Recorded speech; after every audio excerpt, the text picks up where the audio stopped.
Pak Prabowo berkeinginan untuk mengangkat ekonomi rakyat, dan genteng adalah salah satu bentuk bisnis dari kerakyatan yang tentu saja bagi para pengrajin hal ini memberikan harapan.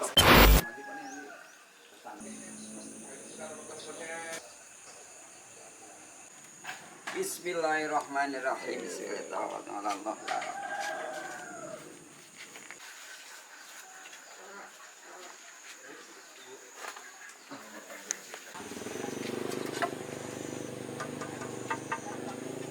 Mengamati perkembangan program gentengisasi yang dilontarkan pada sebuah pidato oleh Bapak Prabowo memberikan harapan, secercah harapan bagi para pelaku pengrajin genteng, di mana Pak Prabowo berkeinginan untuk mengangkat ekonomi rakyat, dan genteng adalah salah satu bentuk bisnis dari kerakyatan yang tentu saja bagi para pengrajin hal ini memberikan harapan.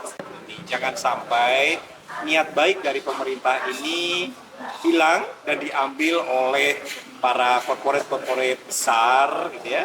Dan niat baik pemerintah untuk mengangkat ekonomi kerakyatan ini ternyata lepas, dan itu tentu saja kesalahan dari para pelaku UMKM ini sendiri yang tidak mempersiapkan diri. Walaupun sudah ada undang-undang koperasi dan hari ini sudah dipersiapkan koperasi, hendaknya koperasi diberikan barrier ya, sehingga memungkinkan koperasi ini bisa berbuat lebih banyak. Tidak hanya pada skup-skup keanggotaan saja, tapi juga bisnis-bisnis yang lebih besar.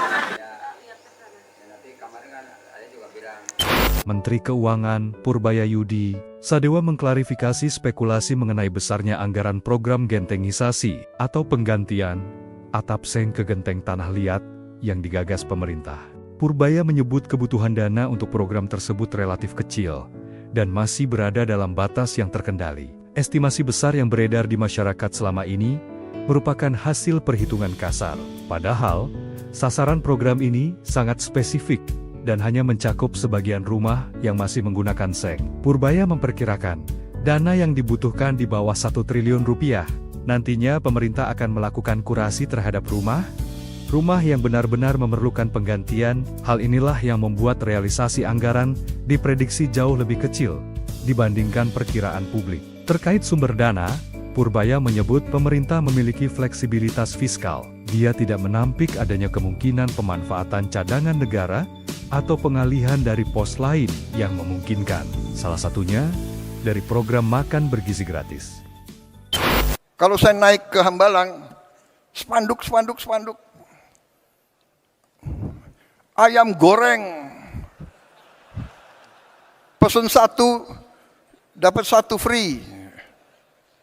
Kenapa harus besar-besar sih? Turis datang nggak mau lihat spanduk. Bogor itu dulu kota paling indah. Kota paling indah. Bung Karno lebih senang di Bogor daripada Jakarta. Orang ke Bali ingin lihat Bali. Dia tidak ingin lihat Kentucky Fried Chicken besar-besar. McDonald's, ya kan? Jalan-jalan protokol ditertibkanlah, ya kan?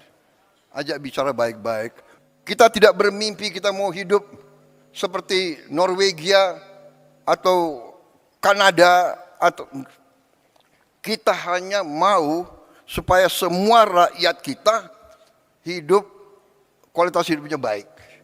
Artinya makan harus cukup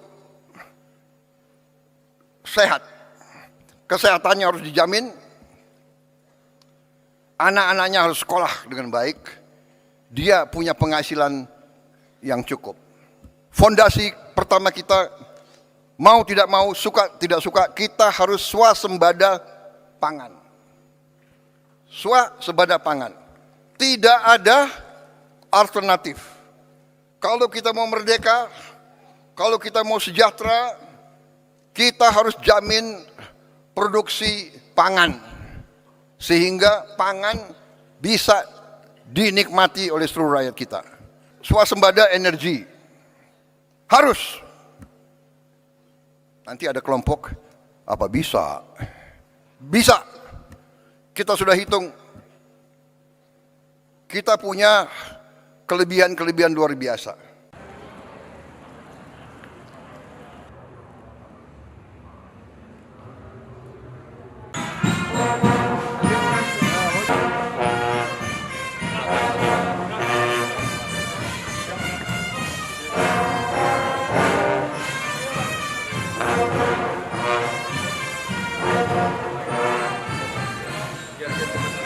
Tiba di tempat acara.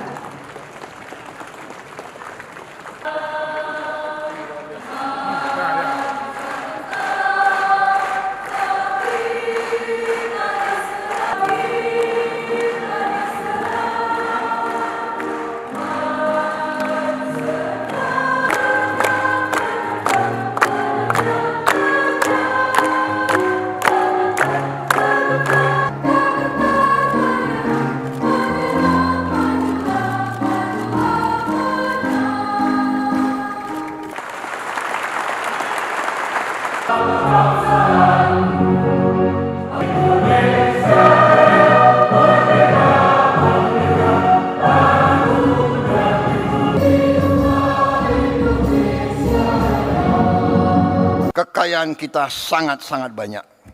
Sangat-sangat banyak. Tapi, terus terang aja, kita harus berani mengakui bahwa unsur pimpinan di semua tingkat, unsur elit. Apa arti elit? Elit itu ya pemimpin, elit ya di atas. Ada elit akademis, para profesor, elit politik, para pemimpin politik, elit tentara polisi, para pimpinan tentara polisi, elit yudikatif, elit ya pemimpin. Kita harus akui bahwa elit Indonesia masih kurang dalam tugasnya menjaga dan mengelola kekayaan bangsa Indonesia.